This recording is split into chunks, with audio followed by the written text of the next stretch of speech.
Movie के starting में Frank नाम का एक आदमी दिखाया जाता है जो कि फायर फाइटर का काम करता है। इसकी वाइफ नर्स होती है। इसका एक बेटा होता है जिसका नाम जॉन होता है। एक दिन फ्रैंक रात को अपने घर के ऊपर आसमान में अजीबोगरीब तिरंगों को देख रहा होता है और इन तिरंगों के कारण पूरी सिटी में अननोन सिग्नल आ रहे होते हैं। किसी को नहीं पता कि ये सिग्नल कहाँ से आ रहे हैं। ये साल 1969 का होता है। धीरे धीरे समय बीत जाता है। फ्रैंक का बेटा जॉन बड़ा हो जाता है और वो बड़ा होकर पुलिस ऑफिसर बनता है। जॉन घर पर अपनी मॉम के साथ रहता है क्योंकि उसके फादर की डेथ बहुत पहले हो गई थी 1969 में, जब जॉन बहुत छोटा था। जॉन की एक गर्लफ्रेंड भी होती है बट वो जॉन को छोड़कर चली गई होती है क्योंकि जॉन अपने बिजी शेड्यूल के कारण उसको टाइम नहीं दे पा रहा होता है। इसलिए जॉन बहुत ज्यादा सैड होता है और वो घर के बाहर बैठ जाता है और आसमान की तरफ देखता है तो उसे वही तिरंगी दिखाई देती है जो 30 साल पहले उसके बचपन में उसके पापा ने देखी थी। इसके बाद में जॉन अपने घर पर जाता है। घर पर उसका एक फ्रेंड अपने बेटे के साथ आया हुआ होता है और फ्रेंड का बेटा उसके स्टोर रूम से कुछ पुराना सामान बाहर निकाल देता है जिसमें एक रेडियो भी होता है और वो लोग उस रेडियो को ठीक करने की कोशिश करते हैं बट वो रेडियो कभी अच्छे से चलने लगता है तो कभी बंद हो जाता है। तभी उसके फ्रेंड की वाइफ उन लोगों को बुलाने के लिए आ जाती है और उसका फ्रेंड अपने बेटे के साथ अपने घर चला जाता है। इसके बाद में जॉन न्यूज देखने लग जाता है। न्यूज में आसमान में दिखने वाले अजीबोगरीब तिरंगों के बारे में बता रहे होते हैं। ये तिरंगे पूरे 30 साल बाद में फिर से दिखाई दी है और इन पर रिसर्च जारी है। इसके बाद में सडनली जॉन को रेडियो से आवाज सुनाई देती है। जॉन रेडियो के पास जाता है। सामने वाला आदमी जॉन से पूछता है कि तुम कौन सी सिटी से हो। जॉन अपनी सिटी का नाम बताता है तो सामने वाला आदमी कहता है मैं भी इसी सिटी से हूँ। इसके बाद में सामने वाला आदमी जॉन के साथ बेसबॉल मैच के बारे में बातें करने लग जाता है। जॉन कहता है कि ये मैच तो मैंने मेरे बचपन में देखा था और इसमें टीम हार जाती है। साथ ही जॉन मैच के हारने की वजह भी बताता है। सामने वाला आदमी कहता है ये मैच तो अभी हुआ ही नहीं तो तुम्हें कैसे पता कल क्या होगा। तभी सामने वाले आदमी की वाइफ उसे बुलाने के लिए आ जाती है। जब वो जाता है तो विंडो से टकरा जाता है जिससे विंडो क्रैक हो जाती है। दूसरी तरफ जॉन की विंडो भी क्रैक हो जाती है बट जॉन ज्यादा ध्यान नहीं देता।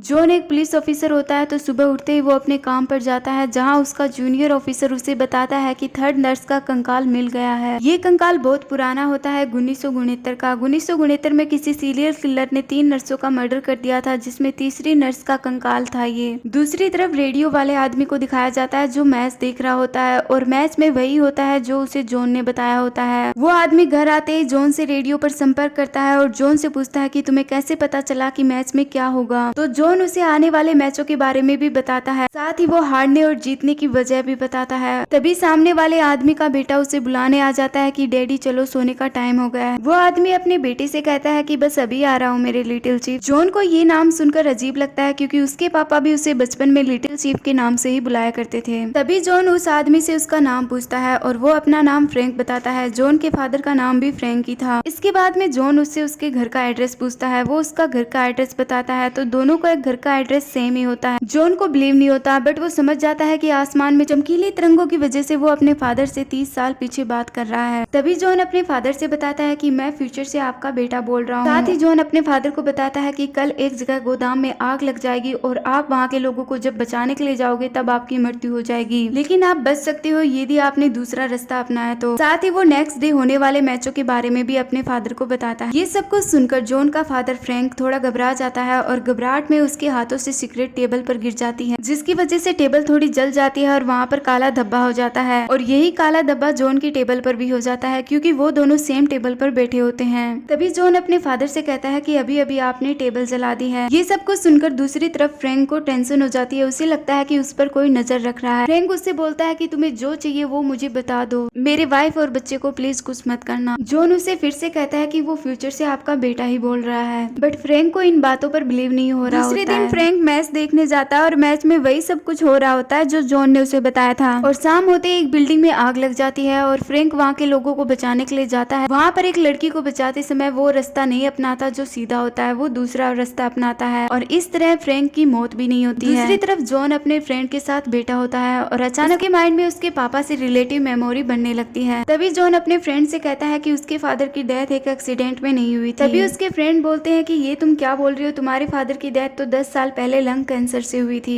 इसके बाद में जॉन अपने घर पर जाता है और अपने फादर से फिर से रेडियो पर बातें करता है। दूसरी तरफ फ्रैंक को भी यकीन हो जाता है कि ये उसका बेटा ही है जो फ्यूचर से उससे बातें कर रहा है। इसके बाद में जॉन और फ्रैंक बहुत सारी बातें करते हैं। साथ ही जॉन अपने फादर को बताता है कि उन्हें सिगरेट पीना कम करना होगा वरना उनकी मौत लंग कैंसर से हो जाएगी। इसके बाद दिखाया जाता है कि जब जॉन रात को सो रहा होता है तो उसे अजीबोगरीब सपने दिखाई देते हैं और वो अकेला बैठकर कहीं पर रो रहा होता है। सुबह उठकर जब जॉन अपनी मॉम के पास कॉल करता है तो कॉल नहीं लग रहा होता है। इसके बाद में जॉन अपने काम पर चला जाता है जहाँ पर उसका जूनियर पुलिस ऑफिसर उसे 10 नर्सों की मर्डर फाइल देता है जो कि 1969 में हुए थे। जॉन कहता है कि 1969 में तो 3 ही नर्सों के मर्डर हुए थे। तभी जूनियर ऑफिसर बोलता है कि ये आप क्या बोल रहे हो, मर्डर तो 10 हुए थे। इसके बाद में जॉन फाइल को चेक करता है तो उनमें से एक फाइल उसकी मॉम की भी होती है क्योंकि उसकी मॉम भी नर्स थी। इसके बाद में जॉन घर पर जाता है और अपनी फैमिली फोटो देखता है तो उसमें उसकी मॉम नहीं होती है।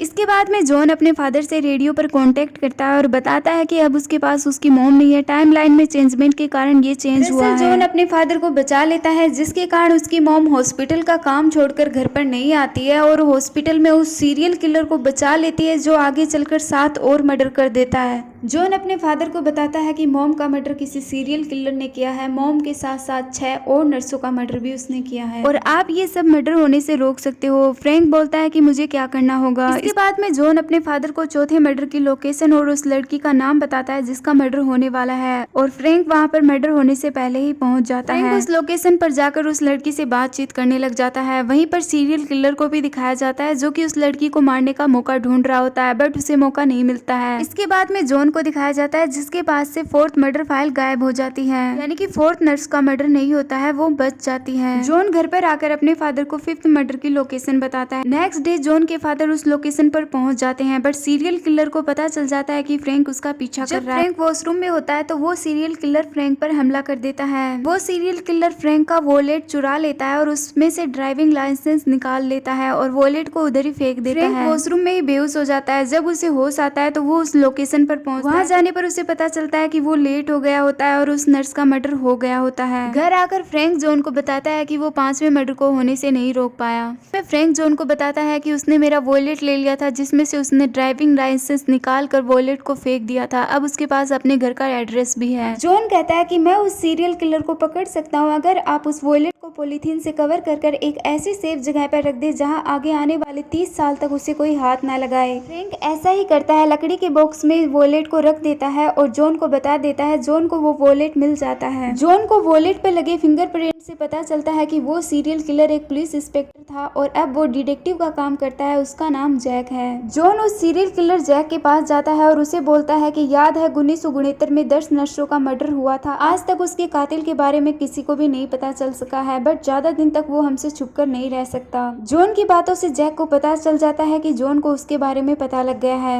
घर जाते ही जॉन अपने फादर को सीरियल किलर का नाम और एड्रेस बता रहा होता है। तभी दूसरी तरफ फ्रैंक को पकड़ने के लिए पुलिस आ जाती है क्योंकि नर्स की डेड बॉडी के पास में फ्रैंक का ड्राइविंग लाइसेंस पाया गया है। फ्रैंक पुलिस को बोलता है कि वो मर्डर मैंने नहीं किया, किसी जैक नाम के इंस्पेक्टर ने किया है बट पुलिस उसकी बातें नहीं सुनती है और उसे जबरदस्ती अपने साथ ले जाने लगती है। इसी दौरान रेडियो नीचे गिरकर टूट जाता है और खराब हो जाता है। जब पुलिस फ्रैंक से पूछताछ करती है तो वो उसे सब कुछ सच बता देता है कि फ्यूचर से उसके बेटे ने उसे रेडियो के जरिए बताया है कि ये मर्डर जैक नाम के एक इंस्पेक्टर ने किया है। वो जैक का एड्रेस भी पुलिस को बता देता है। साथ ही फ्रैंक आने वाले मैचों के बारे में भी पुलिस वाले को बताता है बट पुलिस वाले को उसकी बातों का विश्वास नहीं होता और वो उसे जेल में डाल देता है। जेल में फ्रैंक के पास वही सीरियल किलर जैक आता है और वो उसे मारने की कोशिश करता है बट वो उसे मार नहीं पाता है। अगर फ्रैंक जेल में रहा तो वो सीरियल किलर फ्रैंक को मार देगा, इसलिए फ्रैंक जेल से बाहर निकलने के लिए फायर अलार्म ऑन कर देता है और वहाँ से भाग जाता है। इसके बाद में फ्रैंक सीधा जैक के घर पर जाता है सबूत ढूंढने के लिए। वहाँ पर उसे सबूत मिल भी जाता है लेकिन तभी वहाँ पर जैक आ जाता है और फ्रैंक पर फायरिंग करने लग जाता है। फ्रैंक किसी तरह वहाँ से बाहर निकल पाता है और जैक भी उसका पीछा करता है। दोनों एक तालाब के अंदर गिर जाते हैं। तालाब के अंदर फ्रैंक जैक को बहुत ज्यादा मारता है और वो वहीं पर मर जाता है। इसके बाद में पुलिस वाले को दिखाया जाता है जो बेसबॉल का मैच देख रहा होता है और उसमें वही हो रहा होता है जो फ्रैंक ने उसे बताया होता है। उसे बिलीव नहीं होता कि ये सब कुछ कैसे हो सकता है। इसके बाद में वो सीधा जैक के घर पर जाता है और वहाँ पर जैक के खिलाफ उसे सबूत मिल जाता है कि जैक ने उन नर्सों का मर्डर किया था। फ्रैंक के कहने पर पुलिस वाले जैक की तलाशी तालाब के अंदर करते हैं, बट जैक तालाब के अंदर नहीं मिलता है। फ्रैंक घर पर आकर रेडियो ठीक करता है, जिससे जॉन का रेडियो भी अपने आप ठीक हो जाता है और दोनों कांटेक्ट में आ जाते हैं। फ्रैंक जॉन से कहता है कि मैंने उस सीरियल किलर जैक को मार दिया है। जॉन कहता है कि अगर आपने सीरियल किलर को मार दिया है तो अभी तक मॉम फैमिली फोटो में क्यों नहीं दिख रही है। तभी फ्रैंक के घर पर जैक आ जाता है और फ्रैंक के ऊपर हमला कर देता है। दरअसल वो तालाब के अंदर बेहोश हुआ था, न कि मरा था। वहीं दूसरी तरफ जॉन के ऊपर भी बूढ़ा जैक हमला कर देता है, क्योंकि जॉन ने उसे अरेस्ट करने की धमकी दी थी। बूढ़ा जैक जॉन को मारने वाला होता है, तभी 1969 में फ्रैंक जैक के हाथ में गोली चला देता है, 1999 वाले जैक का हाथ अपने आप गलने लगता है। फ्रैंक के घर पर पुलिस आ जाती है और जैक को अरेस्ट कर लेती है। वहीं 1999 में जॉन के घर से जैक भागने लगता है, तभी वहाँ पर बूढ़ा फ्रैंक आ जाता है और जैक को शूट कर देता है। उसे शूट करते ही घर की सभी चीजें बदलने लग जाती हैं और जॉन के माइंड में उसकी मॉम से रिलेटिव मेमोरी क्रिएट होने लगती है और उन बाकी नर्सों का मर्डर भी नहीं हो पाता है। इसके बाद में जॉन की पूरी फैमिली दिखाई जाती है, जिसमें उसकी मदर और फादर होते हैं, साथ ही उसकी गर्लफ्रेंड जो अब उसकी वाइफ होती है और उसका एक बेटा भी होता है।